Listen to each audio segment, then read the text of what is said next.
بسم اللہ الرحمن الرحیم۔ یہ ایک سوال پوچھا گیا ہے جی، قاری گل نواز احمد مجددی صاحب کی طرف سے پوچھا گیا سوال ہے کہ انجینئر محمد علی مرزا جہلمی کے پیچھے نماز ہو جائے گی؟ جناب محترم قاری گل نواز احمد مجددی صاحب، یقیناً یہ سوال جو آپ سے پوچھا گیا ہے یہ کسی مقتدی نے پوچھا ہوگا۔ میرا آپ کے سوال پر کہ یہ جو شخص جس کا نام آپ نے لکھ کر بھیجا ہے یہ وہ شخص ہے جو 5 وقت جو نماز ہم پڑھتے ہیں، فجر، ظہر، عصر، مغرب اور عشاء، ان 5 نمازوں کو یہ مانتے ہی نہیں۔ یہ کہتے ہیں 5 نہیں ہیں، 3 ہیں، حالانکہ معراج کی رات سرکار دو جہاں علیہ الصلوۃ والسلام کو اللہ رب العالمین نے 50 نمازوں کا تحفہ دیا، جو موسیٰ علیہ نبینا علیہ الصلوۃ والسلام کی وساطت سے 50 سے 5 رہ گیا، جس کی تفصیل حدیث میں، جس کی تفصیل قرآن مجید برہان رشید کی سپارے میں موجود ہے۔ فجر، ظہر، عصر، مغرب اور عشاء، اور ان کی ٹائمنگ بتا دی گئی کہ ان کی ٹائمنگ کیا ہے۔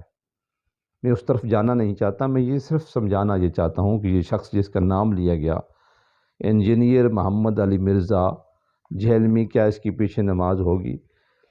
جو خود ایک جاہل مطلق ہے، جاہل مطلق سمجھتے ہیں نا، جس کو سرے سے کسی چیز کا پتہ ہی نہ ہو اور ہر ایک چیز پر معترض بنا بیٹھا ہے، ہر ایک چیز پہ معترض بنا بیٹھا۔ ائمہ اربعہ، ان کو وہ بابے کا لفظ استعمال کرتے ہیں ان کے لیے، اس جیسا بے شرم، بے حیا، یعنی کہ ایک وہ شخص آپ یوں سمجھ لیں، دوسرے لفظوں میں ایک بیٹا اٹھ کے اپنے باپ کو یہ کہنے لگ جائے، کیا کہنے لگ جائے؟ میری ماں نے خصمہ، مجھے یہ بتاؤ کہ کیا ایسے شخص کو دنیا کیا کہے گی؟ اب یہ وہ نادان شخص ہے جو بزرگان دین کے حوالے سے ان کے لیے ایسے لفظ استعمال کرتا ہے کہ گویا ایک میراثی جو ہوتا ہے نا ڈول بجانے والا، وہ بھی اس طرح کے الفاظ کا چناؤ نہیں کرتا۔ تو لہٰذا یہ پلمبر ہے، اس کا کام یہ ہے کہ کہیں ٹوٹی خراب ہے واش روم میں، وہ جا کے صحیح کرے، یا کسی گلی محلے میں کوئی پائپ لائن خراب ہو گئی ہے تو وہ جا کے صحیح کرے، جو پلمبرنگ والا کام ہوتا ہے۔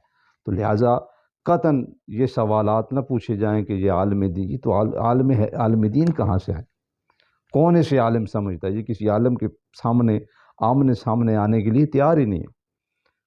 تو لہٰذا محترم جناب گل نواز احمد مجددی صاحب، یہ پوچھا گیا سوال کہ کیا اس کے پیچھے نماز ہوگی؟ جس کو سرے سے دین کی الف با کا پتہ نہیں ہے تو آپ کیا سمجھتے ہیں کہ کون ہے یہ؟ قرآن پڑھنا نہیں آتا۔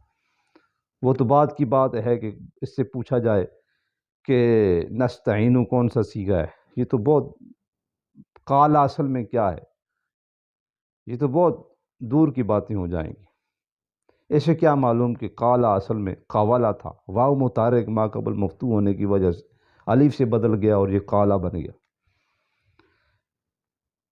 اللہ رب العالمین ہم سب کا حامی و ناصر ہو، اور اللہ رب العالمین ہمیں علماء اہل سنت اور علماء اکرام کی پہچان عطا فرمائے، اور علماء کی قدر دانی کرنے کی توفیق عطا فرمائے۔